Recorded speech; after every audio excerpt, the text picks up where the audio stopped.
السلام عليكم، أهلا بكم في قناتي. بما أنه مازلني في بدايتي في القناة، والمحتوى تاعها إن شاء الله راح يكون كل ما يخص المشاريع عامة والخياطة خاصة.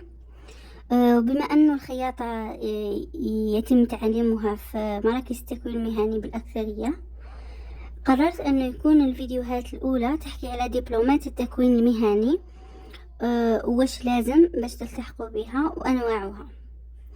وفي الأخير تاع الفيديو راح نعطيكم صورة كمثال حول التخصص اللي راهم فاتحينه في أحد مراكز التكوين المهني.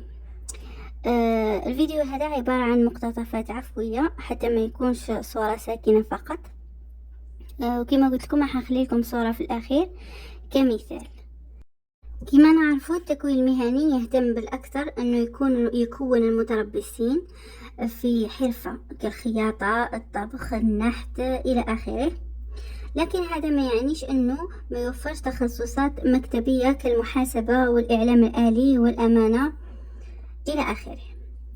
فإذا كنتم من الناس اللي ما سعفهمش الحظ في الدراسة مهما كان مستواكم من الابتدائي إلى الثانوي، أو حتى كملتوا قرايتكم في الجامعة وما لقيتوش خدمة، تقدروا ما تضيعوش الوقت وتزيدوا دبلوم في تخصص أو الحرفة اللي تحبوها.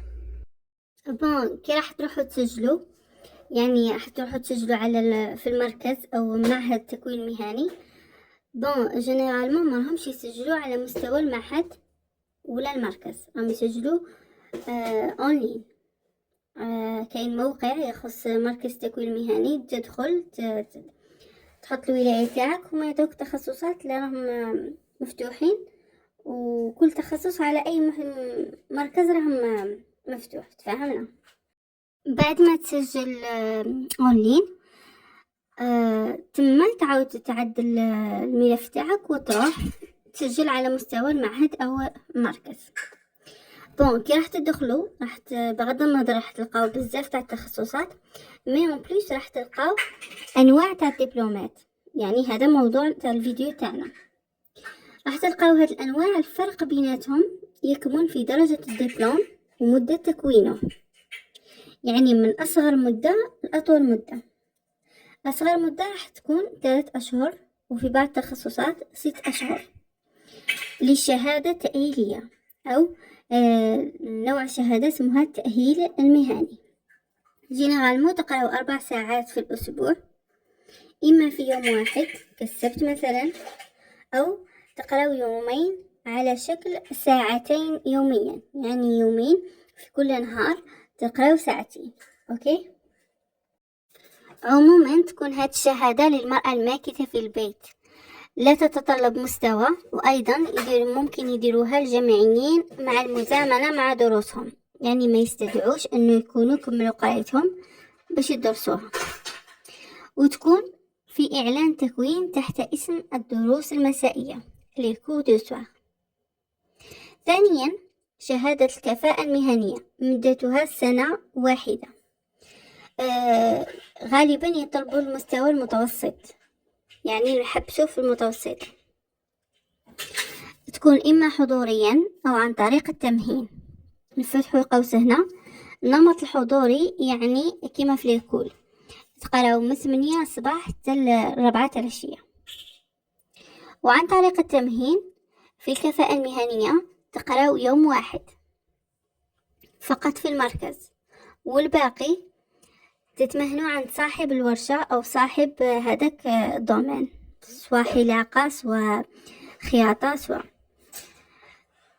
يعني مثلا في الخياطة تروحوا عند خياطة أو صاحبة ورشة تكاشيلكم العقد اللي يعطوه لكم في المركز، أو تخرجوه من الموقع وتعودوا تخدموا عندها، يعني هي اللي تعلمكم مش المركز. يعني ما حاش تقراو بالورقة وستيلو، حتى ديريكتومون تقراو بخاتيك.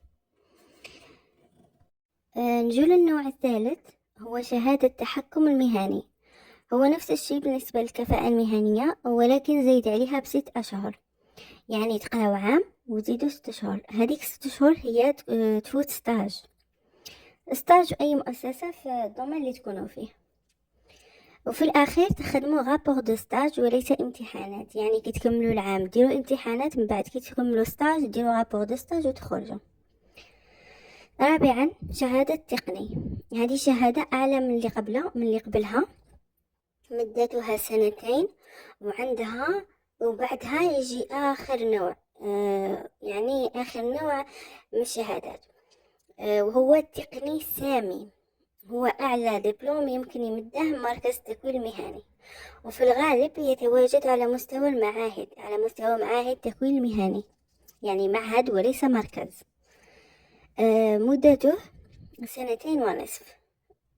تقراو 2 نورمال تفوتوا امتحانات تاعكم، تعاود هذاك النصف تفوتوه ستاج. كي تكملوا ستاج ديروا مذكرة تخرج، ومن بعد كي ديروا مذكرة تخرج ديروا التخرج تاعكم كيما الجامعة.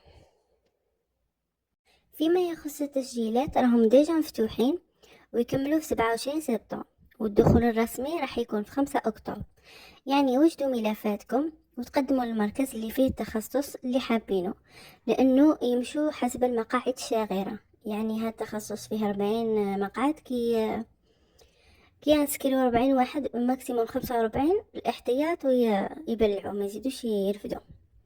وباش تعرفوا التخصصات المتوفرة، أولا لازم تسجلوا وتدخلوا لموقع التكوين اللي قلت لكم راح نحطها لكم في أول تعليق. فوالا هذا هو كامل الأنواع. إذا عندكم أي سؤال خليه لي نجاوبه لكم في الفيديو القادم إن شاء الله. وراح نخلي لكم الصورة اللي قلت لكم عليها، هي دي راح تظهر لكم. وبهذا نكون وصلنا لنهاية الفيديو. ما تنساوش تخلوا لي جيم إذا عجبكم الفيديو، طبعا تخلوا لي تعليق إذا حبيتوا حاجة، ولا عجبكم خلي لي تعليق محفز. وإن شاء الله نتلاقاو في الفيديو القادم إن شاء الله.